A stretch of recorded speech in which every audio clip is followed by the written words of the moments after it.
So tonight, I will discuss the sample lesson designs. So number 1, whole class teaching. Mala balang hay aralin sa sibika at kultura. 1, 2, and 3, multi-grade.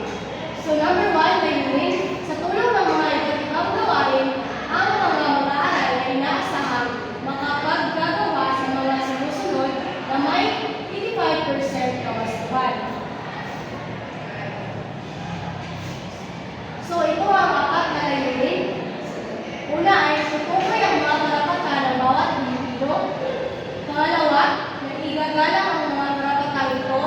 Pangatlo, natatalakay ang mga kahalagahan ng mga karapatan bilang mga bata. At pang-apat, na isasagawa ang kayamanang kahon o treasure box ng mga karapatan ng bawat batang Pilipino. So, pangalawa ay ang paksang aralin. So, paksa. Mga karapatan ng bawat batang Pilipino. Pagpapahalaga o respeto, sanggunian, sambayanang Pilipino, Antonio et al., pahina 265 to 167. So, this is the topic and the references, including the authors and the pages. So, isang bansa, isang lahi, Antayuan, pahina 232 to 43, at ang kagamitan, mga larawan, chart, at taon. So, ito yung mga ginagamit sa pagtuturo sa multi-grade teaching. So, ang pangatlo ay ang pamamaraan. So, A, paganyak. So, ang paganyak, so ito yung ay sa before the class starts, so ito yung pang-grupong gawain o mga aktibidad. Ang mga iba't ibang larawan ay ayos ng pabilog. Ang bawat grupo ay pipili ng isang larawan. So, for example, is this will be the group 1, group 2, group 3, or group 4. So, number 2 is pangkatang pagpapahayag. Ang kapaliho ay magbibigay ng kanilang sariling pahayag o ideya sa sariling larawan. So, ito ay yung ipapahayag o i-representa na nila ang kanilang mga sagot sa harapan. So, pangatlo ay ang pagpapahayag. So, yun na ang pagpapahayag. Isa sa mga kapaliho ay magbibigay ng kanilang pahayag o ideya sa buong klase. So, for example, the topic is the parts of human body. So, magbibigay sila ng kanilang mga opinion, like for example, eyes, ears, mouth, and nose. So, number B, paglalahad, ibubuo ng mga kakarapan itong libangan na ito. So, karapatan, C, pagtatalakay. So, ito na yung discussion. Mga karapatan ng bawat batang Pilipino, A, maisilang at magkaroon ng pangalan at nasyonalidad. B, maging malaya, magkaroon ng pamilyang mag-aaruga sa akin. D, mabigyan ng sapat na edukasyon. C, mapaunlad ang aking buhay. So this part is the freedom or the rights of children na ipanganak silang malaya, magkakaroon sila ng mga magulang na mag-aaruga sa kanila, makapag-aral. So F, magkaroon ng sapat na pagkain, tirahan, malusog at aktibong katawan, matutuhan ng mga mabuting gawin kaya natasan, mabigyan ng pagkakataon ng mga paglaro at makapag-ibang. So, ang lahat na ito ay ang example o halimbawa ng mga karapatan ng bawat batang Pilipino sa lipunan natin. So, letter D, paglalahad. So, this is the general discussion. Ano-ano ang mga karapatan ng bawat batang Pilipino? So, yun na nga. So, nasa po kanina ang mga karapatan ng bawat batang Pilipino ay ang masilang sila, magkaroon ng magulang na mag-aaruga sa kanila at makapag-aaral. So, unang balita. Tulayan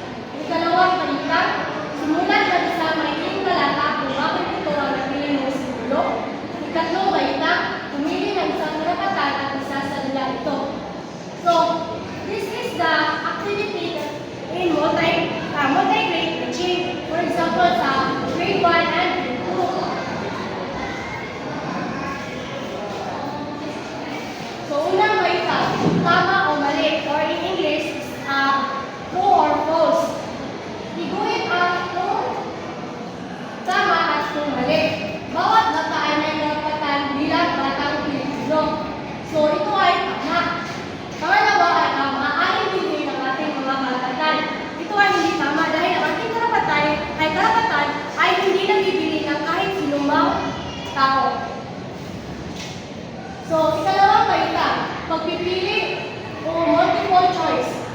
Ikatlong balita, pagpipili o multiple choice. So, as you can see, magkapareho lang sila. Tapos, ang sa G, kapag-paralin, which is in English, is the assignment. So, magpangkat-pangkat at isadulawin at ipaparapatan ng bawat batang tinitito. So, number 2, grouping by same ability, type 1, lesson design in English. So, this is the grouping by their having the same abilities. For examples, this one, children is good at singing or dancing. This one is good at acting, like that. And then, so intended learning outcomes.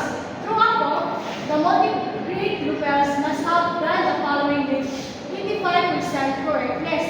So, this is the intended learning outcomes that need to achieve during after the class. Then, A, define synonyms. Third word synonyms synonymously, and C, completed the story by writing the correct synonym of the given words. So, the learning content, skill focus, identify synonyms, value, integration, tranquility, and peace. So, learning experience, so motivation. Have you tried playing kites with your friends? So, this is the one question that you are going to ask your pupils. Letter B, unlocking of difficulties. Present sentences to help the pupils unlock the meaning of the following word. So, this is the examples of the words tranquil, trembling, and burning. So, next is present the poem. How the little kite learned to fly. So, this question is talks about how the little kite learned to fly. And then next is read the poem orally with proper expression. Read the poem together with the class, making sure that the standards for oral reading are followed. D, discussion. A, poem. What did big kites tell the little kite? What did the little kite tell himself?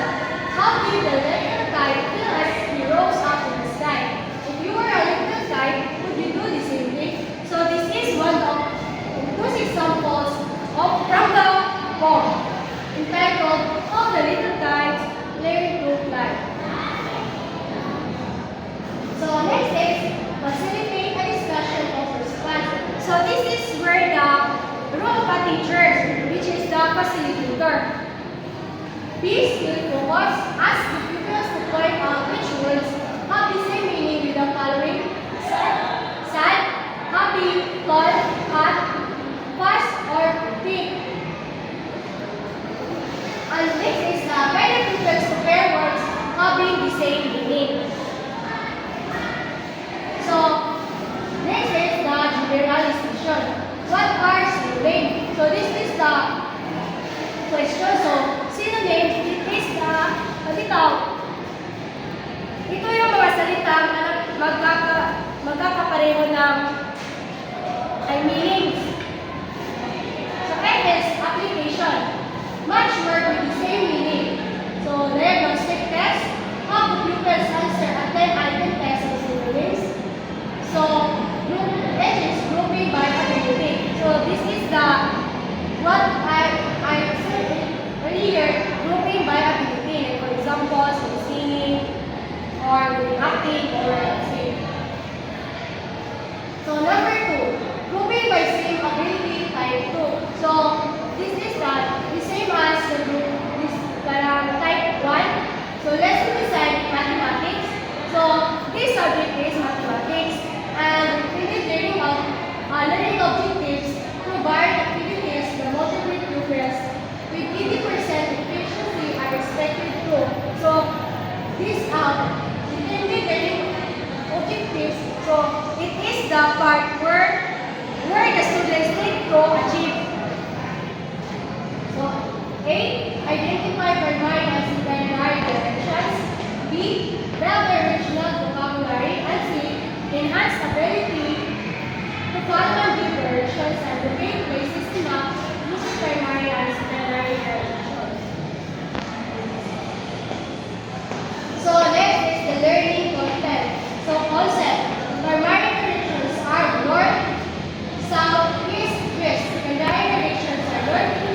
east, northeast, southeast,